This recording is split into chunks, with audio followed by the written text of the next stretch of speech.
Okay, it is 6 o'clock and we will begin the June 10th. Looking at the wrong, okay. The June 10th meeting of the East Peoria Zoning Board of Appeals meeting. Our first order of business is call to order. Roll call. Driscoll? Here. Whitman? Yes. Brashears? Yes. Sams? Here. Tippett? Here. We have a quorum. Thank you. The next order is the approval of the minutes from the meeting held on May 13th, 2024. Do I have a motion? I'll motion to approve as presented. Thank you, Troy. I'll second it. Thank you, George.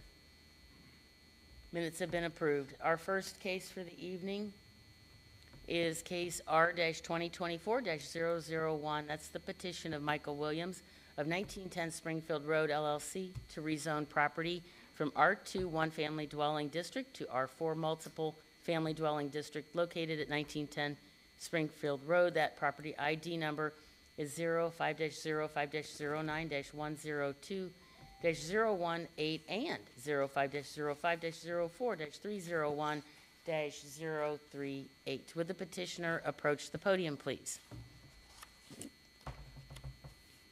Will you state your name for me? Michael Williams. Excellent. And Michael, the first order of business is to swear you in. So will you raise your right hand for me? And do you swear to tell the truth, the whole truth, and nothing but the truth, so help you God? I do.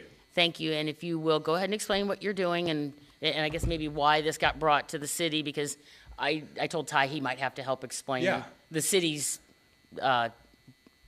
misstep somewhere along the line. Yeah, so we purchased this property about a little bit over a month ago, or almost a month ago to the day. Before we met with it, we did meet with the city of East Peoria because we did notice it wasn't zoned for multifamily. So I guess we did some research. Back in 2008, the city of East Peoria redid their zoning map, and it kind of got missed, and it just got zoned as a single family instead of a multifamily property. So we're requesting that it, if you look, obviously, I sent some pictures to Ty this afternoon. Obviously, it's not a single family dwelling. It used to be an old nursing home. It's been, from our research on the property, it's been vacant for about 11 years. It looked like at one point there was probably squatters in there and stuff like that.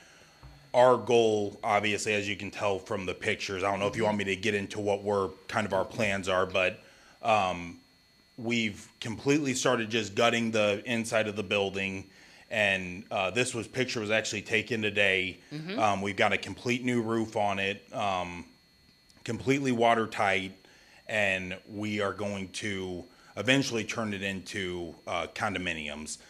Not low-income housing or anything like that. It's going to be, nice, brand-new units rented to good people and, background checked, all that. Good, nice living. Okay. What are you doing to the inside, and when do you plan to open? Do you have a target opening date? I got my other two partners here, Dave Williams and Joe Fontana. It's kind of a moving target right now. We've got an architect involved. That's why we went in there and demoed it first, because we need to get where all the structural elements are, floor width of the building, length of the building, stuff like that. There was a lot of stuff in that building when we bought it, so we wanted to get all that out of the way so we could figure it out. Our plan may be to open up, maybe it in thirds or in a half, so maybe get half of it built out, completely done, and rent that. I think that could easily happen within the next 12 months, and I think the whole project will be done in about no longer than 18 months. Okay, thank you. And I think you explained it a little bit, that this was just the city redid their maps and kind of missed it, and that's one of the reasons you're here. So, questions for Mr. Williams. Don? Do you know what it was zoned before? From what I've talked with the city, it was zoned multifamily. So what we're trying to get it back to. Okay. And I'm just curious. You've got plenty of parking and all that there for what you're wanting to do with it? So we've actually looked at the parking. We're going to have to analyze that. But we own the lot. We own the property to the south of this pitch. I don't know what direction that would be. The long skinny lot. Yeah, that we goes all own the way back. that. So if we have to add on to it, I we gotcha. can bring it closer to the building, and we've got plenty of room to expand that parking if needed. Okay. That's all I had. Thank you. Thanks. Troy? I have no questions. I'm just glad to see somebody doing something with it. Well, thanks. John? No questions, I agree with him. Excellent. George? No questions. I don't know that I have any further questions. Ty, is there anything that, for the audience, you feel like needs to be included? I will mention there was a question about the zoning, and so the current zoning, it has a single-family Right. zoning to it right now, and that's what brings this case forward. But its previous use past, has been vacant for 11 years, but prior to that was clearly a senior living facility. Oops. So nothing new to the neighborhood necessarily. Okay, I think that's all for you, Mr. Williams, if you want to go ahead and have a seat. Okay, thank you. Thank you. Is there anyone in the audience who wishes to speak on this particular case? Okay, approach the podium and state your name for me. My name is Melissa Brown. Melissa Brown, and will you raise your right hand for me, and do you swear to tell the truth, the whole truth, and nothing but the truth? So I hope you got it. I do. Thank you. Go ahead. This property is adjacent to where my mom lives, just off of Springfield Road. And the concern among the neighborhood, which is just, I'm not sure really which direction, but basically down the Bergman Avenue area, is this property was a problem for many, many years before it became vacant. And prior to becoming completely vacant, was vacated and maintained by a caretaker named Pedro for several years. I didn't know what the plans would be for the property. I think most people thought that it would be demolished at some point because it had deteriorated to the point that it had. The concern now, seeing the work that's going on, and of course with the public notice, is that this is going to become multifamily. Could it be subsidized housing? What will it do to the neighborhood? There were problems that existed when it was used as a nursing home. There were multiple police calls. Sometimes the people would wander away and into the neighborhoods. It, over the years, had become a problem, and so when it fell quiet, I think it was a great relief to the people of the neighborhood. And to see now that it's coming back around as a potential multifamily use again creates a lot of concerns based on parking being one. Is a traffic study been completed? How many units are going to be placed there? I understand there'll be background checks, but really once it's zoned multifamily, that really is no longer in anyone's control as to what goes there. And so that is the prevailing concern of the neighborhood. And so I don't know if there is a master plan for the number of units that are going to be here, or if a traffic study has been conducted for what that might look like for people already using Springfield Road, or some of the other things that would be typical to planning a large multifamily unit like this. Ty, would the petitioner have already stopped and been through the one-stop shop process? So in this case, the rezoning, it's just that. It's the rezoning the property to multifamily. So there has not been, we've had some conversation preliminary with the developer, but the specific project and looking at traffic counts and parking and that sort of thing has not been done yet, because it's not project specific. It's just the rezoning of the property to allow multifamily to occur here. Thank you. So your concerns actually will get addressed at a later point in time when they get further along. The city has a process called one-stop shop, and that's where like the fire department and streets and everything meets with the petitioner and just gives guidance and direction and maybe talks about requirements and that sort of thing. But again, like Ty said, this is simply to rezone it, and in fact, I guess we're sort of rezoning it so it's multifamily and in line with what the building's intention is. So if it moves out of this board this evening, then it can just, I guess the question is would it make more sense to go through that process before you offer an amendment to your entire zoning map to see if that's something that even makes sense for this particular portion of town? Well, I think as the ZBA, we're just following the direction from the city and their processes. And so, I mean, it could get voted down tonight. I don't know. I think we're just being asked if it's appropriate to rezone it to multifamily. Okay. Is this an appropriate time then to ask about a contingency plan, given the number of capital improvements that have already taken place at the property? What might be the outcome then for anyone involved should this not move forward with everything that's transpired to date? I don't know. Do you want to, I'm not, if the petitioner, you mean, already has money put into it, and if there's some decision made to not allow it, then what happens? Okay, I'm not sure. Yeah, I think that's a fair question. I don't know that we have an answer. Okay.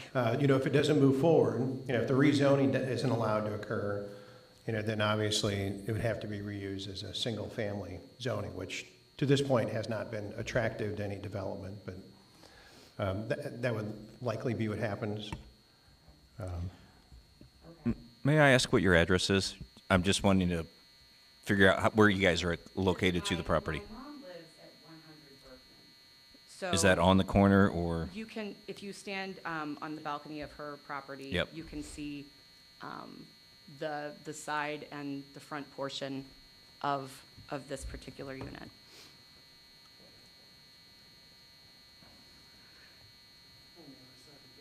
Yep.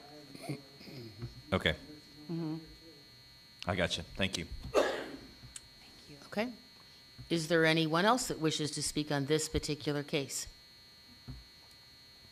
So again, my name's Deanna Brown. Raise your right hand for me. Sure. Do you swear to tell the truth, the whole truth, and nothing but the truth, so help you God? Yes. Thank you. Go ahead. So I grew up on 100 Bergman Avenue, and just want to reiterate some of the concerns my sister just raised about the property and the problems that we had with that property growing up. In fact, one of my earliest memories was someone from the nursing home who'd wandered over into our backyard, asking my mom for a ride. So again, we kind of grew up right next to that property, are familiar with the area, and had really hoped that that would be demolished and the property taken care of by the city, rather than something new being put in place. I also wanted to say that I recently moved back from this area. I moved out of the area at the end of, after I graduated high school, and have lived elsewhere for quite a few years.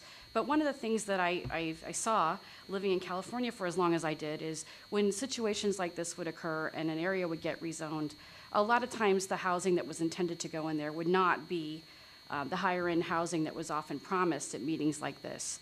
And during my time out there, I saw this happen in one community where a developer came in, promised to build, nice housing in the area. It ended up becoming lower income housing, and a lot of the elderly people in the area were doing their best to move out of there because it created a lot of additional risk for them living in the area that they had spent so long in. So again, without any sort of guarantee that this is going to be, higher end housing, that it won't have an impact or a significant impact on traffic, that it won't create additional issues for local schools, which my understanding are already underfunded, I guess I would just be hesitant to go ahead and grant rezoning here without having all those questions answered in advance and without some guarantees. Okay, thank you. Is there anyone else who wishes to address the ZBA on this particular case? Okay, seeing no one, we will move on with the next case, and that's case SU-2024-012. That's the petition of Bradley Brooks to allow more accessory structures than permitted by city code on property located at 113 Campus Avenue. The property ID number is 01-01-25-205-021. You are the petitioner, Yes. correct? Hello. And I'm are you Bradley Brooks? Brooks. Excellent. Will you raise your right hand for me, and do you swear to tell the truth, the whole truth, nothing but the truth, so help you God? Yes. Thank you. Go ahead. Yeah, outside of my back door of my house, I've got a concrete patio, and we have some nice furniture, like patio furniture out there. I'm just looking to put up a gazebo. It's got open walls on each side. It's just got a topper to it, which I purchased at Costco. And I'm just looking to get some shade in the backyard. I don't have any trees in the backyard. I went down to get the permit, and I have too many structures, and so I'm here. Questions for Mr. Brooks? Don? I don't have any, thank you. We got Troy? What other structures do you currently I have a shed that I put a lawnmower in, and I have a dog kennel that has a canopy on it. From the satellite image, it appeared to look like a second shed, which I don't have. I have a swimming pool, so this kind of goes with the theme of it, the furniture and the canopy, the gazebo. Okay. That's all I have. He also has a detached garage, which is counting as an accessory structure Oh, for, okay. the, And- for the instance of this. Sorry. Yeah, with the detached garage, this thing that I'm putting up, I don't think is gonna be visible from the street. As far as like nobody would know that it was there. Right. Like, It didn't look like it. I mean, I don't think it's gonna bother anybody. That's all I have. Okay, John? George? No questions. I think my questions have been answered. Thank you, Mr. Brooks. All right, thank you. Is there anyone in the audience who wishes to speak on this particular case? Excellent. Seeing no one, we will move on to the last case of the night, and that's case SU-2024-013. It's the petition of Mike Blunier of Blunier Builders, Inc. for a special use to allow outdoor fuel storage on property located at 206 Eastgate Drive. That property ID number is 01-01-13-202-019. Would the petitioner approach the podium, please? Okay. And will you state your name for me? Tim Gardner, Hi, Tim. Will you spell your last name for me? Gardner. Excellent. Okay, and Brad, for the sake of the audience and anybody, I guess, watching this live or in a rerun, Brad's got a picture of the property up on the screen. The property is this one here at the end of Eastgate. Okay, so there was some confusion in the last 2 weeks, maybe because we placed the sign closer to the outer road just for some visibility purposes. And so really this is property as it is shown on the screen, kind of across the street from the old Lincoln office building, not out necessarily on the corner like where we placed the sign. So Mr. Gardner, will you raise your right hand for me? And do you swear to tell the truth, the whole truth, and nothing but the truth, so help you God? Yes. Thank you. And questions for Mr. Gardner? Don? Oh, that's right. I'm already going into questions. You can actually tell us what you'd like to do first. How about Okay. that? Well, this picture kind of depicts what we're doing there. You can see the note and the arrow pointing to where the fuel storage tanks are. So what this facility is it's for with Blunier Builders. It's part of their snow removal, and we're going to end up having a wash bay in that building, and so then the trucks. There'll also be some trucks housed across at the what's the Lincoln office building, but those tanks are going to be for refueling our snow removal trucks. And with those tanks, the only way you're going to be able to operate those are actually, there's going to be a shut-off switch inside the building. So whenever our employees are not, refueling, those tanks will be shut off there. And then there'll be protective ballards placed around the storage tanks as well. And they're as concealed as we can kind of make them there. As you can see, there's kind of a tree line that comes out. So even if you look down Eastgate Drive, they wouldn't be visible, I don't think, coming down. But so we've tried to conceal them there. But And I think we were all provided a sort of a picture of what it would look like finished. And I think understand the ballards and things. Questions for Mr. Gardner then? I'll go back to where I was. Don? Yeah, I've got a couple questions. In this information that we got, it looks like the fuel tanks are in two different locations. That one that is shown now, and then there's another one that looks like that's right up against the building. yeah, so we did an addendum. Basically, initially they were shown up against the building, but we moved them away. So just for safety concerns, to Okay. get them away from the building. Okay. So. Yeah, no, perfect. I just want to make sure that they were going Yeah. to be at that location. And then Chief Zimmerman has looked at this. What did he actually approve? The location and everything that's being stored in them and that kind of stuff, or? You say, The fire chief, this says that the fire chief has reviewed and approved what you're doing here with the gas tanks. Is that correct? That I'm not aware of what his response was Okay. to it, apart from the approval. Oh, okay, all right.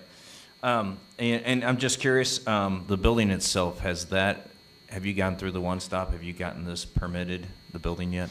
So it's gone through the one-stop, it's not permitted yet. Okay.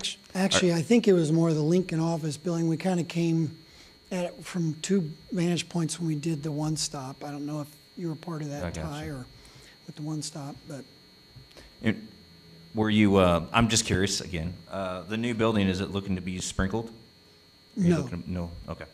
And I don't think that's required with, as far as square footage of it. Okay, that's all I had. Thank you. Okay. I was just going to mention, you'd asked about the placement, Yes. and so the fire chief did take a look at it and did not raise any concerns. At the new location? Yes. Okay. Troy? So the building itself, you said there was going to be a wash bay in there. What else is going to be in the building? So there's, the right half is going to be 3 service bays, and then the wash bay comes next if you're going from right to left, and then there'll be some salt storage on the far left. So it's really a way for our trucks to come and basically, fill up on salt, fuel, or whatever to go out, and then when they return, they'll get, washed and refueled. And then you said across the street as well? As far as some of the trucks might be housed in Lincoln office building across the street, so. Okay. I don't have any more questions. John? George? All my questions have been answered. Yeah, I don't think I have any. Go ahead and have a seat. Thank you. Is there anyone in the audience who wishes to speak on this particular case? Okay, state your name for me, please. Linda Dean. And Linda, will you raise your right hand for me, and do you swear to tell the truth, the whole truth, and nothing but the truth, so help you God? I do. Okay, and go ahead and tell us too where you live in adjacent, or in connection with this property. In that area, I live with my mom at 113 Village Drive. Okay. And it is catty corner from where they're wanting to build this. And so it's probably 4 houses down, I think. 113, yeah, thank you. Okay. 5. Anyway, we're really concerned. We saw this small sign, my mom saw this sign, and it was a small sign that was on the corner. Right.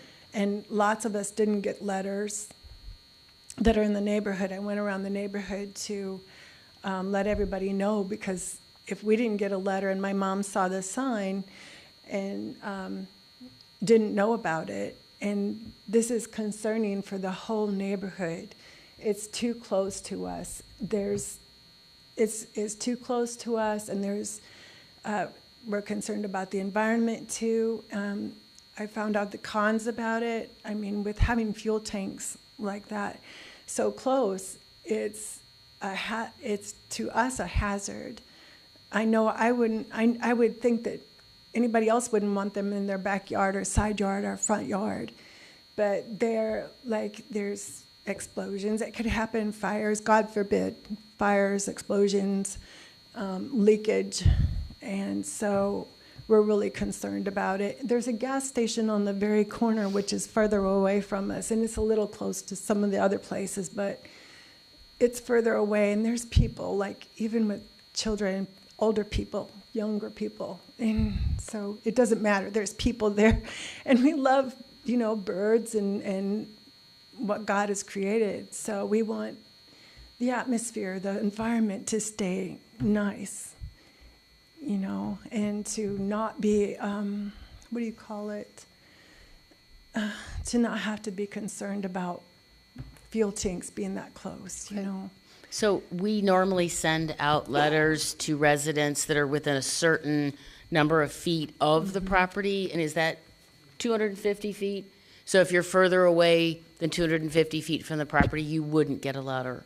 All right. So if your mom didn't get a letter, then she's further away from it right. than the 250 feet. Thank you. maximum. I do want to mention, like, what affects one house could affect the others. If there were, God forbid, a fire in the woods that's all around there where the building's going to be, and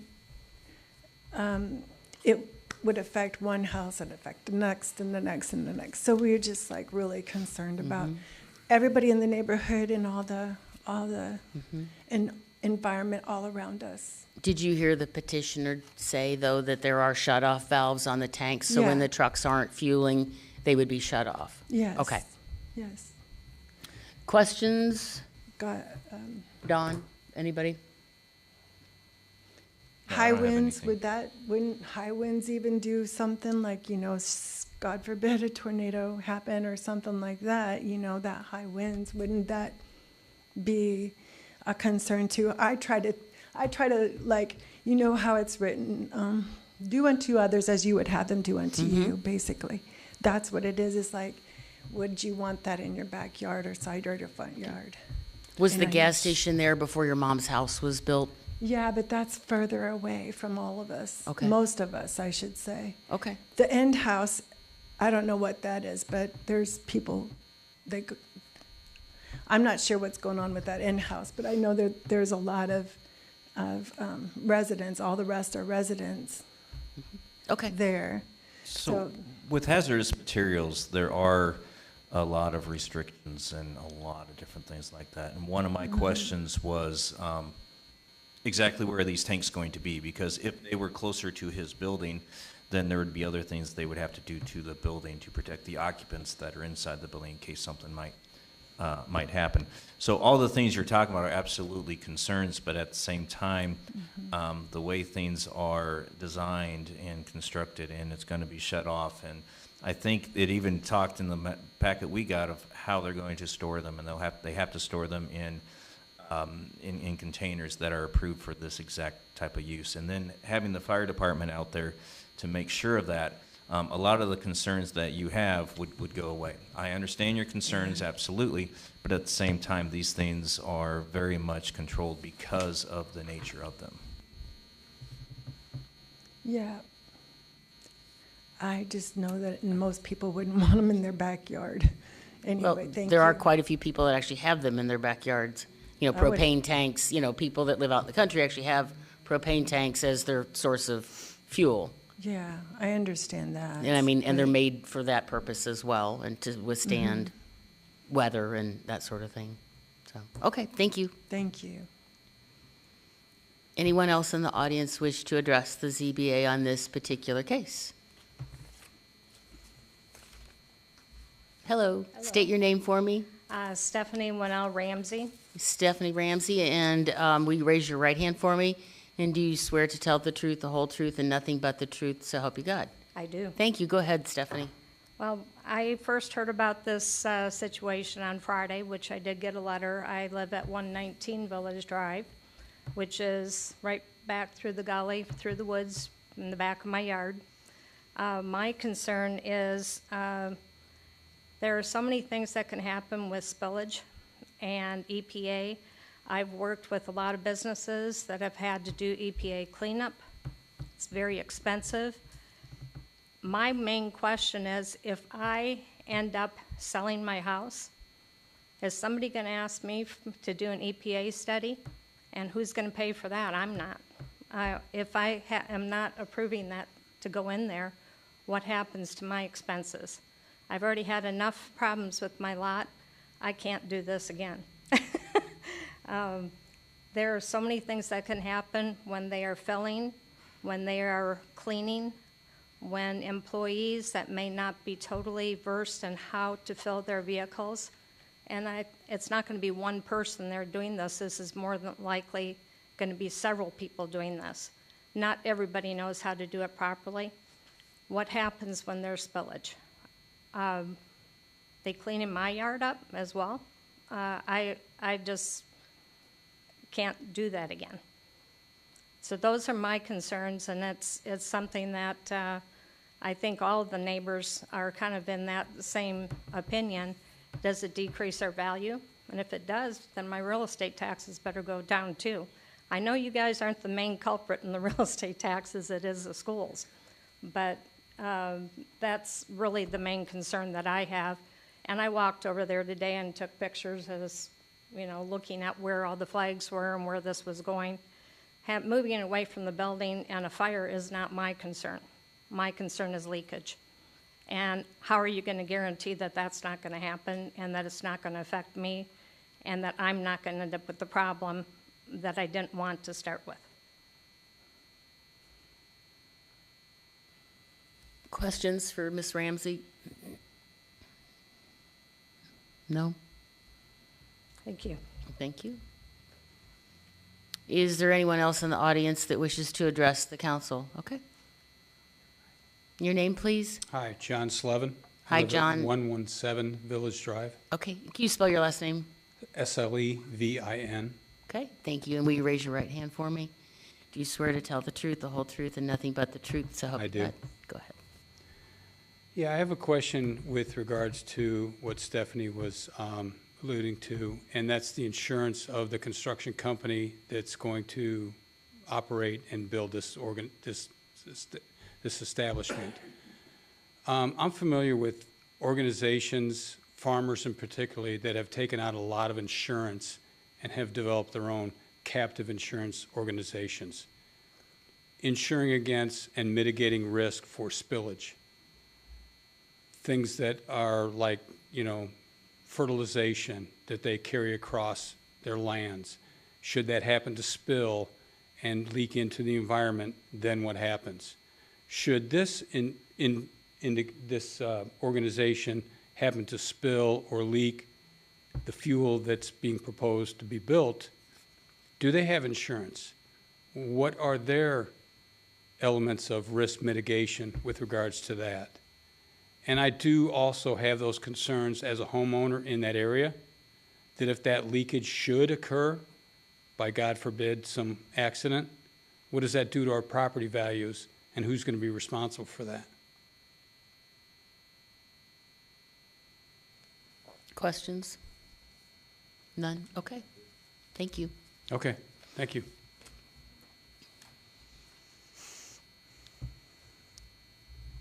Would the petitioner from Blue Near Builders like to address any of those questions or concerns? If there's any other information you can provide? No? Yes? No?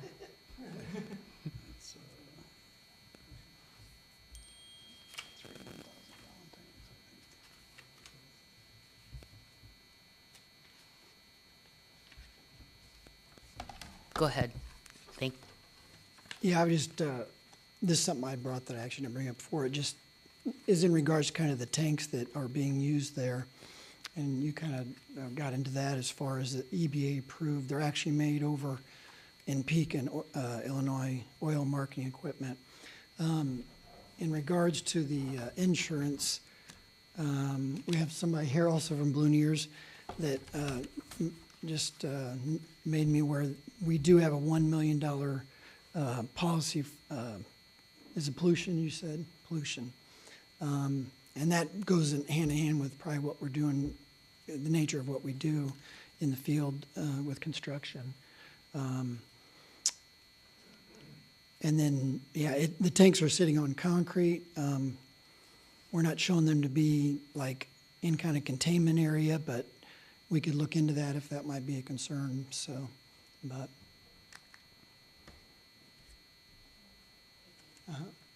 Are the tanks, sorry if I can ask a question. Yep, go for it. And I don't know if this has got to get permitted as well, but you know, you talked about containment and that kind of stuff, and you're not planning to do that. I get that, but is this being done to whatever codes that the tanks we're just talking about, not the building? Is it being designed and built to the codes, and is that something that gets permitted? Do you know, Ty? A permit for the tanks beyond The tanks special itself, use? is that a something that is permitted as well?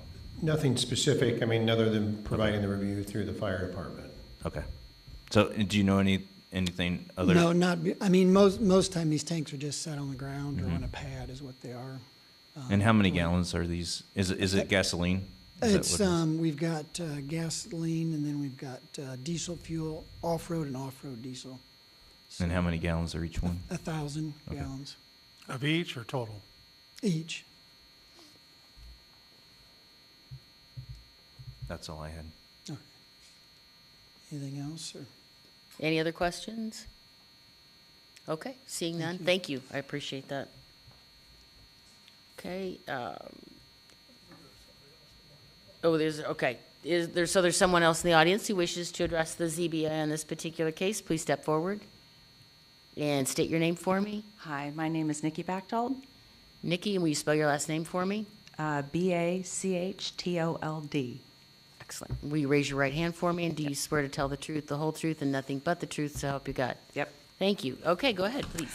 Hi, I also live in Village Drive, 122 Village Drive, and I think all the neighbors here tonight have expressed very well how we're all feeling about 3,000 gallons worth of diesel fuel in our neighborhood. We have children that play every day in those backyards, and we're just not comfortable with the idea of this being a part of our neighborhood. We also have been really consistent in the years of having beautiful buildings built along that road, and everything has been consistent. We have a gas station there. We realize that. We understand that. We don't understand this. So we're just trying to express that it's out of the ordinary, and we just hope that everyone considers our very deep concerns. Thank you. Is there anyone else who wishes to speak to the ZBA on this case? Okay, yes. State your name for me. Robert Bechtold. Okay, Same as name. there we go. Okay, will you raise your right hand for me, and do you swear to tell the truth, the whole truth, and nothing but the truth, so help you God? I do. Thank you, go ahead. I'm a retiree from Caterpillar, and during my stay with them, I was privileged to work on some spills that we had with diesel fuel, hydraulic oils. And when something like that happens, the EPA is very involved with it, where we'd have to go in and remove all the soil, take it out, and turn it for 30 days before it could be reused again. I don't know if they realized what could happen if there was a possible spill, but I am assuming these tanks would be on concrete with an enclosure, but if it did seep into the ground, that's when there becomes a problem with having to remove all the ground, take it out to some isolated place and turn it in the sun for like at least 2 weeks every day. So it is very costly, and it was very costly for Caterpillar when stuff like that happened. And I can agree with everybody else. I'm same place as my wife was there.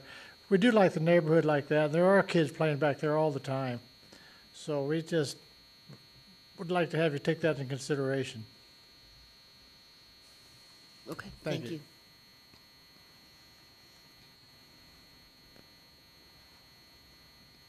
I think we did hear from the petitioner that they will be placed on concrete. That was a statement that was made. We haven't discussed any sort of, I guess, screening or. Well, and you could also, somebody mentioned that, I think maybe you had mentioned it, having some curbing, which basically contains any spills within that spot as well, but I believe you're not planning to do curbing at this point, is that correct? Okay.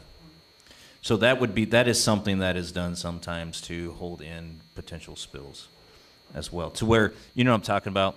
Basically, the concrete is curbed up, so the tanks that are in there, and then it stays in there. Okay, with that, then we will move on to deliberations. So this will go back to case R-2024-001, and that's the petition of Michael Williams of 1910 Springfield LLC to rezone from R2 one family to R4 multifamily. After conducting a public hearing and considering the facts, the ZBA makes the following finding of facts and recommendations. Will the proposed rezoning conform with existing uses of property in the surrounding area. Maybe. No. I would say no. Will the proposed rezoning conform with the existing zoning of property in the surrounding area? No. Nope. Is the property suitable to the uses permitted under the proposed zoning classifications? Yes. I would say yes. Does the lot or lots possess one of the following? 200 feet of frontage, 25,000 square feet of area, and adjoin a lot with the same zoning classification? Yes. I would say yes. Will the proposed rezoning be injurious to surrounding property or improvements? I would say no.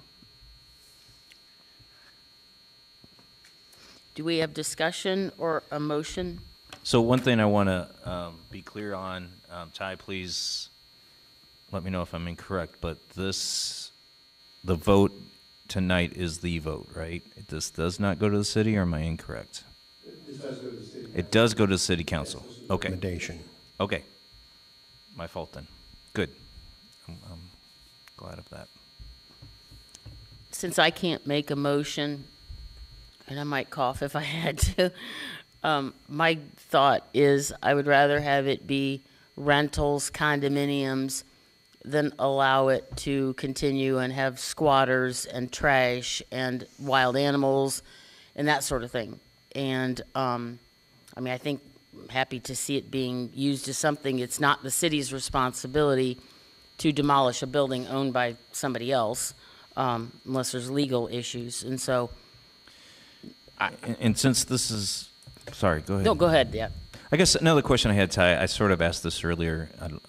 I think maybe you don't know, but I'll just ask it again. Do we know what it was zoned before it was accidentally zoned as residential in 2008, 2009? Or do the records It's not clear that it was ever zoned anything else. It was never zoned anything else? Yeah, Okay. that the senior living facility was there since the late 60s. Oh, okay. Okay, I gotcha.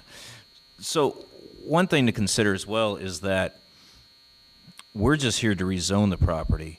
We could set limitations as well, potentially, but the city council could also set limitations at their meeting in a week or two as well, depending on the situation, depending on who may show up and that kind of thing as well. Yeah, I'm of the same mind. With a building that size, the city was never going to be responsible for tearing it down. The fact that it's being refurbished now into whatever it becomes, the fact that it is that size of a building and it's not going to be a store of some sort, the only other zoning option I feel like we have is to make it a multifamily use property from a zoning perspective. If I may interject one other item. You know, we were surprised that this building was salvageable. That I think, you know, we were all of the opinion of, oh, this is in rough shape, it's been derelict for so long. To have someone like the Williams come to us and say, look, this is a salvageable building, it's in good shape. Obviously, it need to be weather tight, but the structural condition of it is such that they're willing to put this investment into it. So it's very telling that the construction there is actually quite good, which is, you know, if you looked at it on its face, did not appear that way. Well, I think there are other rentals and apartment buildings up and down Springfield Road. Correct. Okay. So just my thought. I'll make a motion to approve case number R2024-001 as presented. I'll second it. Thank you, Troy and George.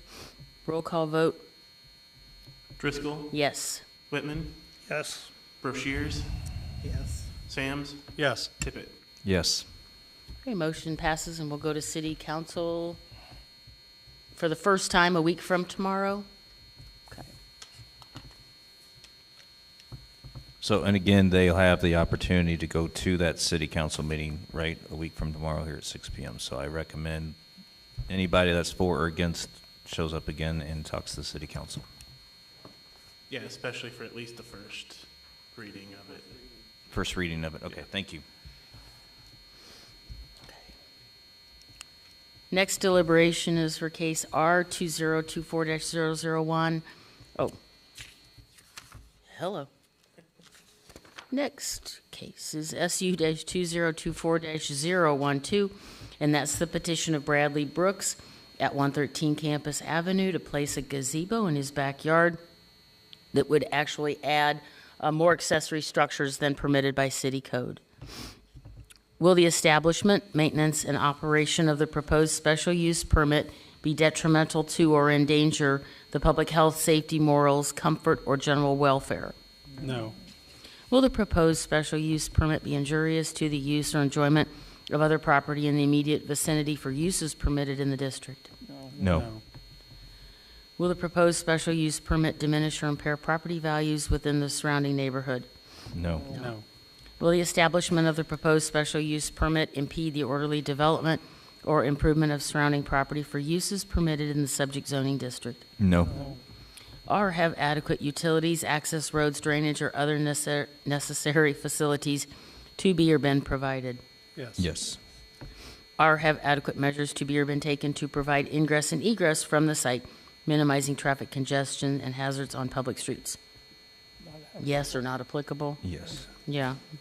Will the proposed special use permit conform to all other applicable regulations of the zoning district? Yes. Yes. Okay, discussion, or do I have a motion? I'll make a motion to approve case SU-2024-012, petition of Bradley Brooks to allow more accessory structures than permitted. Do I have a second? I'll second it. Thank you, Don and Troy. Roll call vote. Yes. Yes. Yes. Yes. Yes. Okay. Mr. Brooks, it'll go to City Council a week from tomorrow for the first reading. It lays on the table for 2 weeks, and then there's a second reading, and then City Council takes the final vote on it. 6 o'clock on the 18th in this room. Thank you.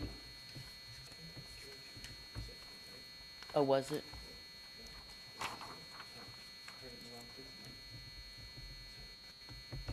Okay.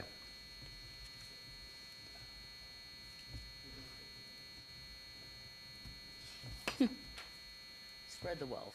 Okay. Deliberations then for the final case, and that's case SU-2024-013. That's the petition of Blue Air Builders, Inc. at 206 Eastgate Drive for the outdoor store, or to allow outdoor fuel storage. At 206 Eastgate. Okay, will the establishment, maintenance, and operation of the proposed special use permit be detrimental to or endanger the public health, safety, morals, comfort, or general welfare? Maybe. Okay. Maybe. Will the proposed special use permit be injurious to the use or enjoyment of other property in the immediate vicinity for uses permitted in the district? No. Will the proposed special use permit diminish or impair property values within the surrounding neighborhood? Maybe. Maybe. Will the establishment of the proposed special use permit impede the orderly development or improvement of surrounding property for uses permitted in the subject zoning district? Okay. Or have adequate utilities, access roads, drainage, or other necessary facilities to be or been provided? Yes. Or have adequate measures to be or been taken to provide ingress and egress from the site, minimizing traffic congestion and hazards on public streets? Yes. Will the proposed special use permit conform to all other applicable regulations of the zoning district? Yes.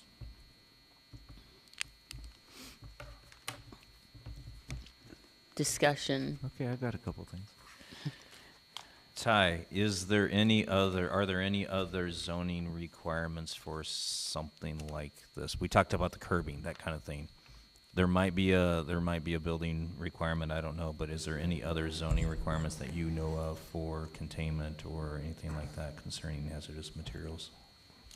Further back, is that better? Yeah. No, I'm not aware of any other specific ones. I think a part of the special use, that if the board felt strongly about looking for conditions to address some of the concerns heard tonight, that's certainly appropriate. But as far as zoning reviews, the placement and then the review done by the fire department is typically as far as we go with these.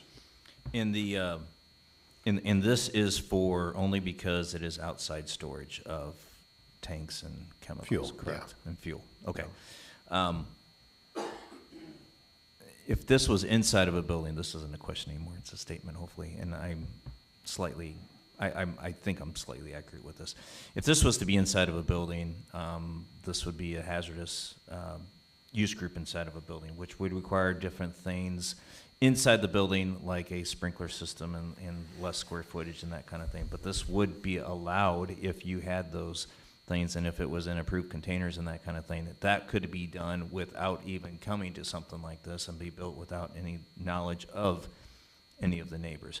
There would be more fire safety in that building, but that fire safety would be more for the occupants inside that inside that building, be able to get out if there was some kind of fire. So just to let everybody know that if the reason this is here is only because it is outside and it's more of a sightly thing than it is a hazardous thing, in my opinion, because this could be built inside the building without any special appeals board or anything like that. An explosion of the tank inside the building could probably cause almost as much damage as the explosion of the tank on the outside. And you got to remember, I'm not a specialist on this kind of stuff, but you have to remember that there's certain types of tanks, there's certain kinds of things you have to do. You can't have electricity and electric wires and panel boxes and stuff close to this kind of thing. So there are a lot of restrictions that you can have. But yeah, that's basically what I'm saying. And I do some with hazardous materials, not a whole lot, but that's the first thing. It would go into an H category. It would have to be sprinkled. It'd be limited to 3,000, 4,000, 5,000 square foot. But this can be done even inside of a building. Okay. Question. Okay, go ahead. State Fire Marshal takes care of all outdoor storage, underground, above ground, everything, not just the local fire department. So the state gets involved in 3 1,000-gallon tanks. I have just a small tank that's double lined and everything for the festival, and it's approved by the State Fire Marshal. I know they're involved with tanks as well too. Yes. Do we know if they were involved with this, if they've approved this? I do not know. Okay. That is not anything we've submitted to them. They would have to be. I just don't see. Oh, John, just get closer to your microphone. Oh, sorry. Well, what I see though is, so I worked at Uftrings when Uftrings caught on fire. And that was from a problem from within the building that chemicals was stored. And that building was gone. But when they rebuilt it, Illinois Oil Marketing came in and everything they put in was EPA approved, is fire marshal approved. I mean, everything was safety, safety, safety. And even their insurance company's not going to let them put something in that is not safe for the environment or for them. So, I mean, that's my thoughts on this outside storage of the tanks. Can I say one last thing? Yes, Mike. in your Oh, microphone. sorry. Oh. I hate this thing. I was on. The only problem I have with this, and I'll stick my foot right in it, is the way I look at it is the people that live in the neighborhood and what they want and don't want. Bottom line, me. That's what I feel. So that's why I will be voting not for it. Because I'm sorry, it's just people that live there in the day-to-day, every day, and has to look at it, kids, all the other different things. So that's all I've got to say. Thank you. My general concern is, again, with the public, and, if it's someplace you want to build a business and you want to be a good neighbor, I would think that you'd want to take all the precautions necessary that you could to make sure that you stay friendly with those neighbors in that area. I understand that maybe this is on the preliminary part of this. The tanks are approved, but we talked about higher curbs. We talked about maybe some sort of drainage in case there is a spill, something like that. But I'm with John, but the way it sits now, I don't feel comfortable approving it the way it sits at this point. Can we ask the petitioner if it is going, if he is getting approved by the state fire marshal, if he knows of that requirement or anything?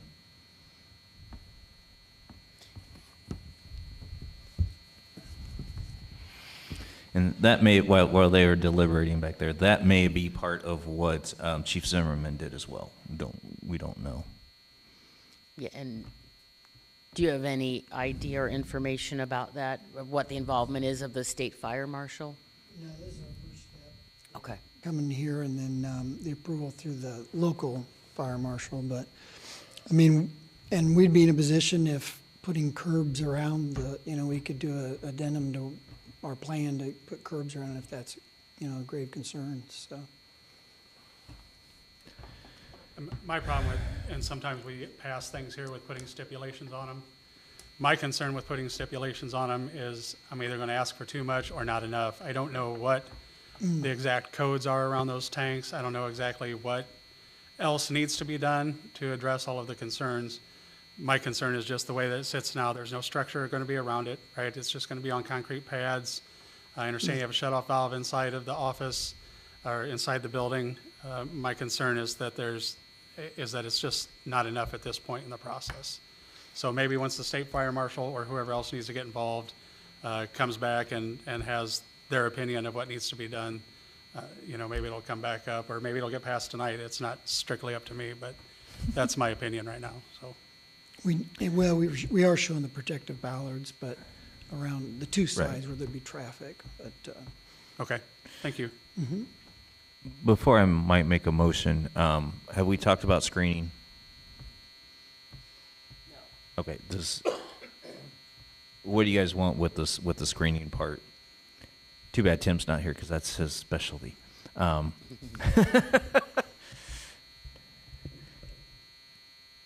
Well, So- if the screening is only an option to add into a motion if you're going to make a motion to approve it.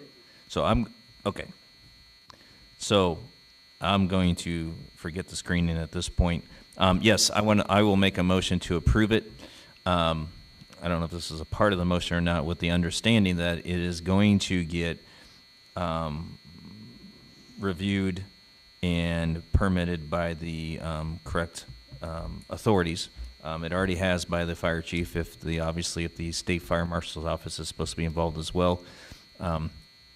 Obviously, that would probably be you have to get a building permit as well, and have plans developed by an architect and that kind of thing. So my motion is to approve it as presented, with the acknowledgement that it is going to get the correct approvals, because like you had said, we don't know what is and what isn't, but they have to get approvals and the correct approvals for this kind of thing. And there are so many things when you have hazardous companies that have hazardous chemicals. They have a booklet of all the chemicals because everybody wants to see it. IDOT wants to see it. Everybody wants to see it and know what's going on there. So it is a very stipulated and regulated industry. So that is my motion to approve case SU-2024-013 with the understanding that the correct approvals will get taken care of.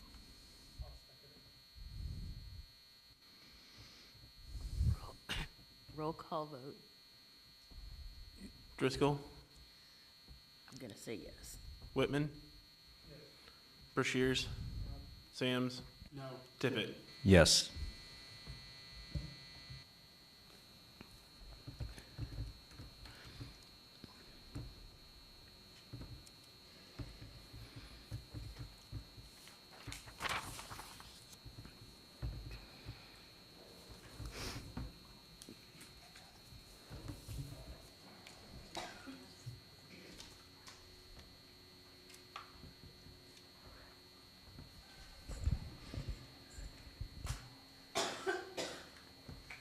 And again, this goes to the city, right, next week? Correct. Yep. Week from Huh? tomorrow. Tomorrow? No, a week from tomorrow. Week from tomorrow. Yeah.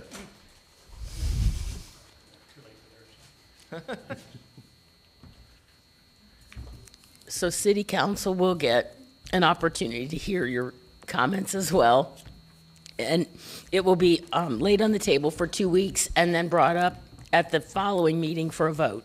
So there'll be some time in between the meetings for you to talk to city councilman and the mayor and your neighbors. Is there any old business? None. Is there any new business? I have two that I want to mention. One is we have a new web portal that is out. It's accesseastpeoria.com, and this is for everything from code enforcement to permitting.